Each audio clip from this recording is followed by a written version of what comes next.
le divorce commence à être consommé entre l'Algérie et la France. Est-ce que cette crise, elle est historique, elle est inédite, est-ce qu'elle risque de durer longtemps? Ce pouvoir n'est pas sérieux. Le pouvoir algérien, ce n'est pas des gens sérieux. Ce n'est pas des gens fiables. Et c'est la raison pour laquelle il y a eu ce revirement de la position diplomatique française. C'est parce qu'à un moment donné, ils se sont rendus compte, les Algériens, je parle du pouvoir algérien, se foutaient de leur gueule. Et vous savez, c'est toujours vexant pour quelqu'un qui vous fait confiance et vous vous rendez compte qu'il est en train de se foutre de votre gueule. Il lui a lu la lettre.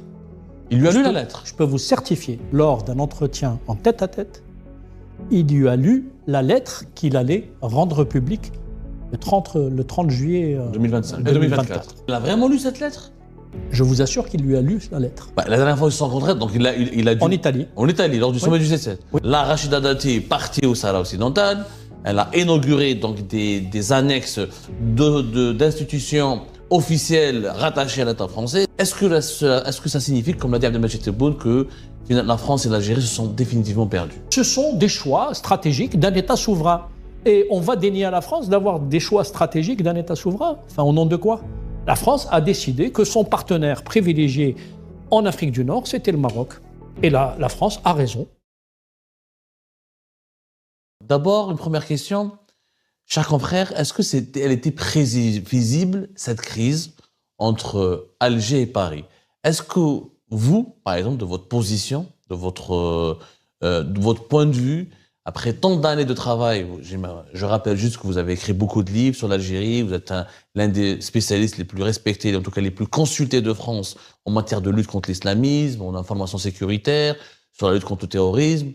Et on pensait que l'Algérie et la France, c'était quand même quelque chose qui les unissait pour toujours. Cette idée-là, que même si le système algérien est une dictature, mais il y avait cet héritage de lutte contre l'islamisme, de lutte contre le terrorisme, et cet héritage sécuritaire qui a fait du régime algérien l'un des régimes les pionniers, quand même, qu'on le veuille ou non, de lutte contre l'islamisme radical et armé.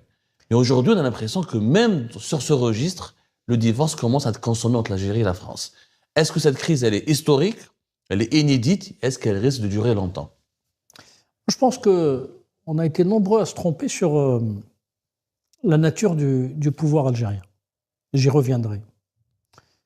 Et puisque vous me posez la question, je vais répondre en toute franchise. Moi, j'ai eu l'occasion d'avoir des échanges avec de hauts responsables français, je ne vais pas citer leur nom, et à chaque fois, j'avais un vrai désaccord avec eux. Sur le fait que la confiance, d'une certaine façon, qu'ils accordaient au pouvoir algérien était injustifiée. Alors je le dis à ceux qui pensent que, vous savez, toute la ritournelle habituelle, Hizb Faransa, Harki, travaille avec la France, etc. Moi, je tiens à le préciser. Et je le dis toujours avec, presque avec le sourire, mais avec tout le sérieux qu'exige le sujet. Depuis que je suis en France, jamais un responsable français ne m'a incité à dire du mal de l'Algérie. Et vous êtes là depuis longtemps? Depuis que je suis en France, ça veut dire depuis 26 ans que je n'ai plus remis les pieds en Algérie. Je le dis, jamais un responsable français ne m'a incité ou ne m'a dicté à dire du mal de l'Algérie ou du pouvoir algérien. C'est le contraire. Ça fait 26 ans que j'incite les médias français et le pouvoir politique français à penser du mal du pouvoir algérien. Pas des Algériens, du pouvoir algérien. Donc ce n'est pas, en fait, eux qui m'incitent à penser mal ou à dire du mal du pouvoir algérien, c'est moi qui les incite à dire du mal de ce régime. Ce régime qui est néfaste pour les Algériens d'abord. On voit, depuis 1962, ce que ce régime a fait de l'Algérie. En termes de potentiel, l'Algérie est normalement un pays qui doit être leader dans tous les domaines, si on devait voir à la fois ses richesses du sous-sol, sa démographie, la jeunesse de sa société, le potentiel, la dynamique, la mentalité initiale, qui parfois n'existe plus aujourd'hui parce que tout a été brisé par un système qui a joué l'abrutissement des masses, par le populisme, la démagogie, l'islamisme, etc. Donc je crois que beaucoup se trompent. Et l'une des raisons qui m'a amené à dire à tous ces responsables français qui, depuis le début des années 2000, je n'ai eu de cesse de rencontrer et avec lesquels j'ai échangé, J'ai tenu à rappeler une chose, c'est de dire ce pouvoir n'est pas sérieux. Le pouvoir algérien, ce n'est pas des gens sérieux. Ce n'est pas des gens fiables. Emmanuel Macron, pour prendre le dernier président, a ses défauts. Mais il a eu tort de faire confiance à Abdelmadjid Tebboune, de mon point de vue. Il a joué le jeu de la question mémorielle jusqu'au bout. Il a été dans sa logique. Il a testé, finalement. Et c'est la raison pour laquelle il y a eu ce revirement de la position diplomatique française. C'est parce qu'à un moment donné, ils se sont rendus compte, passez-moi l'expression, que les Algériens, je parle du pouvoir algérien, se foutaient de leur gueule. Comme on dit en derja algérienne. Et vous savez, c'est toujours vexant pour quelqu'un qui vous fait confiance et vous vous rendez compte qu'il est en train de se foutre de votre gueule. Et à force... Justement, à quel moment, cher confrère, à quel moment Emmanuel Macron se serait rendu compte que Tebboune se foutrait de sa gueule, entre guillemets? Parce que je rappelle quand même que la France a invité Abdelmadjid Tebboune à venir à Paris, qu'elle l'avait invité même à 2 mois de la fin de son mandat présidentiel. C'était en 2020. Ça a été interprété comme un soutien pour le deuxième mandat. Ça a fait polémique. La France, officiellement, ne s'est jamais expliquée là-dessus, même si elle a été critiquée. Ensuite, l'invitation a été relancée et jusqu'au dernier moment, Macron, on l'a vu lors du sommet de G7 en Italie, des accolades, un rapport très chaleureux avec Tebboune. Il aurait même prévenu, quelques jours avant, qu'il allait reconnaître la souveraineté du Maroc sur le Sahara occidental. Donc, il a fait mieux, il lui a lu la lettre. Il lui a lu la lettre. Je peux vous certifier qu'il lui a lu lors d'un entretien en tête-à-tête, il lui a lu la lettre qu'il allait rendre publique le 30 juillet 2024. Donc, il a joué la totale transparence. Mais il faut revenir un peu avant. D'abord, les Algériens réclamaient sur des questions mémorielles des gestes de la part de la France. Quand on regarde Emmanuel Macron, il a pris des positions qui lui ont été d'ailleurs défavorables dans le débat franco-français et évidemment les reproches qui lui ont été faits, notamment par l'extrême droite, une partie de la droite, etc., sur des positions qu'il a exprimées et qui ont fait plaisir aux Algériens. Ensuite, il y a eu des positions qu'il a exprimées sur des assassinats extrajudiciaires, l'Arbi ibn Mehdi, Ali Boumendjel, etc., les cas de torture. Il a cité tout ça. On ne peut pas dire que Emmanuel Macron, et comme dirait l'autre, Dieu seul sait que je ne fais partie ni de ses amis, ni de ses soutiens. Et je suis plutôt très critique quand il faut le critiquer. Et il faut reconnaître qu'il a joué le jeu jusqu'au bout. Mais il a vraiment lu cette lettre? Je vous assure qu'il lui a lu la lettre. La dernière fois ils se sont rencontrés, donc il a dû... En Italie. En Italie, lors du sommet du G7. Oui. Ce jour-là où ils sont restés longtemps ensemble, Emmanuel Macron avait déjà préparé la lettre pour... C'est pas un scoop. Oui, d'ailleurs, Tebboune le dit qu'on avons été prévenus. Il lui a dit qu'on s'est rencontrés. Oui, voilà, mais Tebboune le dit que je lui ai dit en Italie que vous allez nous perdre et vous n'allez rien gagner, etc. Exactement. Mais de là à lui lire la lettre... Il lui a lu la lettre. Je peux vous certifier qu'il lui a lu la lettre. Alors, mais qu'est-ce qui explique ce revirement? Pourquoi Macron l'Algérien est devenu, du jour au lendemain, Macron le Marocain? Mais je pense qu'il faut lire les événements de façon un peu plus... Il faut prendre un peu de recul. D'abord, je considère que les relations algéro-françaises ou franco-algériennes, on les place comme on veut, sont des relations malsaines. Je le dis aux Français. La France officielle n'a jamais été claire dans la construction de relations avec l'Algérie. Et l'Algérie n'a jamais été claire. Alors, je vais décrypter ce que je veux dire.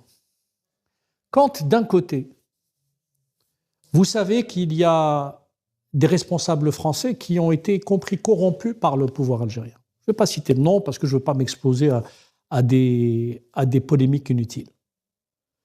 Quand vous savez que le pouvoir français a rendu service à des caciques du régime algérien, au final, le cocu dans l'affaire, c'est le peuple. Les deux peuples. C'est les deux peuples qui sont instrumentalisés par, d'un côté, un discours qui laisse croire qu'il y aurait des relations d'État à État, alors que c'est des relations anormales, et de l'autre côté, il y a un discours résolument anti-français. Qu'est-ce qui a hérité Emmanuel Macron? C'est que d'un côté, vous aviez un pouvoir algérien qui demandait à la France des gestes. La France remplissait sa part de contrat, c'est-à-dire Emmanuel Macron a fait les gestes qui lui ont été demandés. Et de l'autre côté, le lendemain, il retrouvait des déclarations ultranationalistes dans lesquelles la France est citée en des termes extrêmement insultants, vexatoires, avec des décisions qui parfois... et des graves accusations. Et des graves accusations. Le 7 décembre 2024, les autorités algériennes, à travers un documentaire officiel, oui, mais ça, ont accusé non, mais pardon, la DGSE de former des groupes armés. Là, on est déjà dans une crise qui est déjà amorcée. Voilà, c'est amorcé. Et il faut prendre vous parlez les choses du préalable, voilà. bien avant. C'est-à-dire que pendant plusieurs années, il faut voir l'échec diplomatique d'Abdelmadjid Tebboune. La séquence Macron commence par un candidat qui va en Algérie et qui dit que la colonisation est un crime contre l'humanité. Ce qu'aucun candidat, aucun président, me semble-t-il, n'a dit. D'accord ? Comment on arrive de cette séquence-là, c'est-à-dire un candidat à la présidentielle qui est prêt à faire tous les gestes à l'égard des Algériens, à un candidat, à un président plutôt, qui va renverser la table et qui va toucher un point sensible dans le système algérien, c'est-à-dire la question de la marocanité du Sahara occidental. Justement, avant d'en arriver là, vous avez dit tout à l'heure que la France a rempli sa part du contrat. Je vais me faire l'avocat du diable quand même, pour reproduire quand même parce que voilà, avec toute on se doit d'être objectif quand même, parce que les dirigeants algériens ont fait valoir des arguments. Abdelmadjid Tebboune a fait valoir certains arguments. Sur l'histoire, par exemple, de la restitution des crânes, sur l'histoire de la restitution de certaines pièces et pièces de l'émir Abdelkader. Benjamin Stora a même confirmé, lors de ses dernières sorties médiatiques, quelques informations ou quelques données révélées par Abdelmadjid Tebboune. Sur l'histoire de la dette des algériennes à l'égard des hôpitaux français, Abdelmadjid Tebboune a tenu quand même des propos que nous avons vérifiés et qui se sont avérés réels, vrais. Est-ce que la France, il l'a montée de l'extrême droite, par exemple? Le fait d'avoir un ministre comme Bruno Retailleau, qui est très offensif, le fait d'avoir une extrême droite qui est devenue le premier parti de France, les attaques contre les accords de 1968, etc., etc. Tout le récit médiatique français autour de la question des migrants et des immigrés algériens. Est-ce que le régime algérien n'a pas le droit de le sentir comme une agression, comme une menace et comme une remise en cause de ses intérêts et des intérêts du pays et ou de la communauté algérienne en France? Les Algériens ont un très bon proverbe. Vous savez, ça fait très longtemps que je ne suis pas rentré en Algérie, mais je suis très imprégné. Et je suis algérien aussi jusqu'au bout des doigts. Ouais. Et personne ne peut le nier.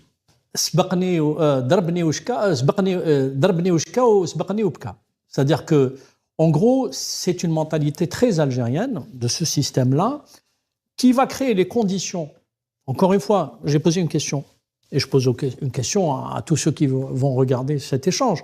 C'est comment commence une séquence diplomatique avec un candidat à la présidentielle de la République française qui est dans un état d'esprit extrêmement positif, qui fait plus que ce qu'on lui demande d'ailleurs, qui va jusqu'à qualifier la colonisation de crime contre l'humanité, à un président qui tourne le dos au pouvoir algérien. Il faut se poser la question. Emmanuel Macron a beaucoup de défauts, mais vraiment, plus qu'on croit. Mais c'est quelqu'un qui... Est-ce que c'est pas la pression de l'extrême droite? Absolument. Est-ce que c'est pas les défaites lors des élections européennes, comme le laisse entendre Abdelmadjid Tebboune, comme beaucoup d'observateurs, beaucoup de dirigeants algériens? Moi, je parle avec beaucoup de sources algériennes et ils me disent clairement qu'Emmanuel Macron n'a plus le pouvoir en France. C'est un président en sursis, que les lobbies pro-marocains, pro-israéliens, anti-immigration, nostalgiques de l'Algérie française, sont en train d'arriver au pouvoir en France et que la fin de règne d'Emmanuel Macron, d'ailleurs, si on remarque bien, chers confrères, le pouvoir algérien n'attaque pas Emmanuel Macron. Il attaque Bruno Retailleau, il attaque Marine Le Pen, il attaque Iris Ciotti, il attaque Jordan Bardella, mais aucune attaque contre Emmanuel Macron. Mais déjà, il y a un problème parce que on mélange pas tout. L'extrême droite est ce qu'elle est. On la connaît. Moi, je la combats, je l'ai toujours combattue, je l'ai toujours dénoncée. Mais Bruno Retailleau, par exemple, c'est quelqu'un qui n'a pas une hostilité envers les Algériens. C'est faux. Il est dans son rôle. il est dans son rôle de ministre de l'Intérieur qui défend les intérêts de son pays. Le problème, c'est que du pouvoir algérien, c'est qu'il s'est habitué à avoir une attitude vexatoire à l'égard de la France en instrumentalisant la mémoire, en instrumentalisant la. Je vous donne un exemple très précis pour dire la lâcheté de ce pouvoir. On pense qu'on veut de la question de la marocanité du Sahara occidental. On pense qu'elle veut. Chacun a son avis. Je pense, mon avis, puisque je vais le dire, moi je pense que l'Algérie a que trop instrumentalisé cette histoire. Et que, étant donné que ni le Maroc ni l'Algérie ne vont déménager, ça je crois qu'il y a quelqu'un qui l'a dit déjà, un régime algérien sage et, je dirais, avec un peu de jugeote, aurait tout intérêt à avoir des relations normalisées avec ses voisins, tous ses voisins. Il faut se poser la question, pourquoi aujourd'hui l'Algérie a un problème avec le Maroc, avec la Mauritanie, avec le Niger, avec le Mali, avec la Libye. Il n'y a que finalement ce pauvre populiste de Kais Saïd en Tunisie qui arrive à leur trouver un quelconque intérêt, et pour cause. Sur la marocanité du Sahara occidental. Justement. Sur la marocanité du Sahara occidental. Voilà, non, mais il faut juste rappeler les choses. Il y a un fait aussi. Il y a un type qui est revenu aux affaires, un type, qui est un président des États-Unis d'Amérique, Donald Trump. Et avant tout le monde, il a reconnu la marocanité du Sahara occidental. Je ne crois pas que l'ambassadeur d'Algérie à Washington a été rappelé d'urgence.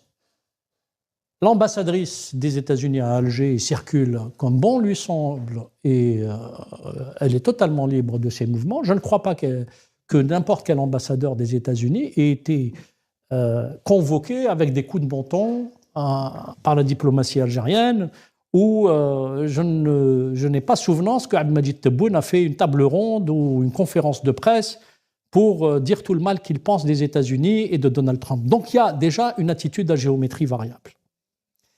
C'est pour ça que je dis... Et elle s'explique par quoi, justement? Par les relations malsaines qui sont installées avec la France depuis le départ. Je rappelle sur la marocanité du Sahara occidental un détail important, Mohamed.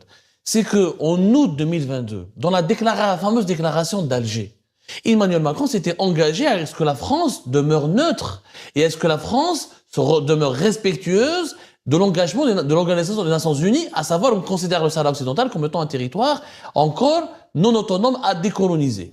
Donc, est-ce que Macron n'est pas aussi responsable de cette crise, puisqu'il a trop donné d'espoir, il a adopté énormément le régime algérien, il lui a menti, et le régime algérien s'énerve aujourd'hui, il est déçu, il fait une crise de déception, parce que Macron lui a menti. Est-ce que c'est pas ça aussi la vérité? Mais moi, ce que j'observe, en mon modeste niveau, bien sûr, c'est pour ça que j'ai commencé par dire les relations sont malsaines.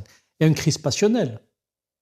Entre Macron et Tebboune, c'est comme si c'était l'histoire d'un couple. Dans un couple, il y a un qui a trahi l'autre. Et donc, il y a une sorte de haine qui s'est transformée véritablement en affaire personnelle. C'est que, dans un cas, il y a un qui est plus immature que l'autre. Lequel? Eh ben, à votre avis, lequel? Ah ben, pour moi, c'est Abdelmadjid Tebboune qui est le plus... Vous savez, les Français ont toujours... Abdelmadjid Tebboune a tort de se sentir trahi par Macron? C'est pas qu'il a tort. Il a tort de ne pas réagir comme un homme d'État. Il a tort de ne pas avoir la froideur et le sang-froid qui doit caractériser un homme d'État. Quand on dirige un État... Moi, avec ma toute petite expérience, encore une fois, d'observateur, on doit être un animal froid. Cette roublardise type Mouhbab El-Oued, je convoque 3-4 journalistes et je leur parle comme un barbeau, comme on disait avant, juste pour viriliser un peu le discours, parce qu'il sait que la galerie, elle aime ça. Ça ne marche plus et on est dans des affaires de relations internationales. Il faut être un minimum sérieux. En définitive, pour terminer, ça fait plus de 6 mois qu'il n'y a plus d'ambassadeur algérien à Paris. C'est inédit dans l'histoire des deux pays. Ça fait plus de 6 mois. Depuis le 30 juillet, nous sommes à la fin du mois de février. Là, Rachida Dati est partie au Sahara occidental. Elle a inauguré donc des annexes d'institutions officielles rattachées à l'État français. Donc la France confirme et approfondit son attachement ou son ralliement au Maroc. Est-ce que ça signifie, comme l'a dit Abdelmadjid Tebboune, que la France et l'Algérie se sont définitivement perdues? Je crois que oui, pour longtemps, en tout cas tant que les deux, à mon avis, tant que les deux sont encore aux affaires, il n'y aura pas de rétablissement des relations à un niveau où elles étaient avant. Mais après, encore une fois, l'Algérie fait ses choix. L'Algérie fait ses choix diplomatiques. L'Algérie scelle des relations avec qui elle veut. L'Algérie est Moi, si demain, quelqu'un va dénier à l'Algérie, et pourtant c'est un régime illégitime, d'avoir souverainement telle ou telle attitude avec tel ou tel pays, je trouverais ça anormal. L'Algérie a des relations normales avec des régimes détestables. L'Algérie, qui a souffert du terrorisme, soutient des organisations terroristes, comme le Hamas, comme le Hezbollah. Donc, ce sont des choix stratégiques d'un État souverain. Et on va dénier à la France d'avoir des choix stratégiques d'un État souverain. Enfin, au nom de quoi? La France a décidé que son partenaire privilégié en Afrique du Nord, c'était le Maroc. Et la France a raison, parce qu'elle considère, de façon souveraine, que le régime algérien n'est pas un régime sérieux. Et entre les deux, elle a choisi, de façon souveraine, de tisser des liens privilégiés avec le Maroc. Et bien, que bien lui fasse, c'est comme ça. Et si les Algériens ne sont pas contents, c'est pareil. Je veux dire, à un moment donné, il faut aussi se regarder intérieurement, faire son introspection et comprendre pourquoi tout le monde est en train de tourner le dos à l'Algérie. Quasiment l'Espagne a tourné le dos à l'Algérie, la France a tourné le dos à l'Algérie, demain les États-Unis vont tourner le dos à l'Algérie, la Russie ne considère plus l'Algérie, les pays africains ne considèrent plus l'Algérie comme elle l'a considérée. Donc à un moment donné, il faut se poser la question. La Mauritanie ne respecte plus l'Algérie. Donc à un moment donné, on peut dire tout le monde a tort, et on est les seuls à avoir raison, mais peut-être qu'il serait préférable d'avoir une autre réflexion, de hisser un petit peu son niveau de réflexion et se dire peut-être que le pouvoir algérien a un peu failli. Et en tout état de cause, je pense que l'échec, c'est l'échec d'Abdelmadjid Tebboune dans ce qu'il a entrepris, notamment sur le plan diplomatique. Merci beaucoup, mon cher Mohamed Seyfaoui. Merci beaucoup, cher confrère. Merci beaucoup d'avoir partagé ce temps précieux avec nous pour débattre, pour expliquer, pour essayer d'expliquer en tout cas et de saisir les enjeux et les dessous de cette crise diplomatique et politique inédite et historique entre l'Algérie et la France. Je vous remercie comme d'habitude pour avoir suivi cette vidéo et toutes nos vidéos. N'oubliez pas de laisser vos commentaires, vos réactions à propos de ce sujet et de vous abonner à la chaîne si vous n'êtes pas encore abonné. Donc voilà. Je vous remercie aussi pour vos commentaires et vos discussions, surtout dans la section des commentaires. Je tenais à vous dire que c'est vraiment un plaisir de lire vos commentaires et de voir les arguments et les débats et les points de vue des uns et des autres. Je tenais juste à vous dire, à vous demander gentiment de respecter les uns et les autres, bien sûr, et de parler, de défendre son point de vue sans aucune calomnie ou insulte. Ça, c'est vraiment très important pour moi. Donc voilà, juste pour que je ne me trouve pas dans la nécessité de supprimer autant de commentaires haineux. Je préfère avoir une communauté saine et qui a plutôt qui a plutôt envie d'argumenter et d'entendre la voix des autres et de partager son point de vue avec tout le respect possible. Donc voilà, merci beaucoup et n'oubliez pas de laisser un bon commentaire pour cette vidéo et à la prochaine dans une nouvelle vidéo. Au revoir.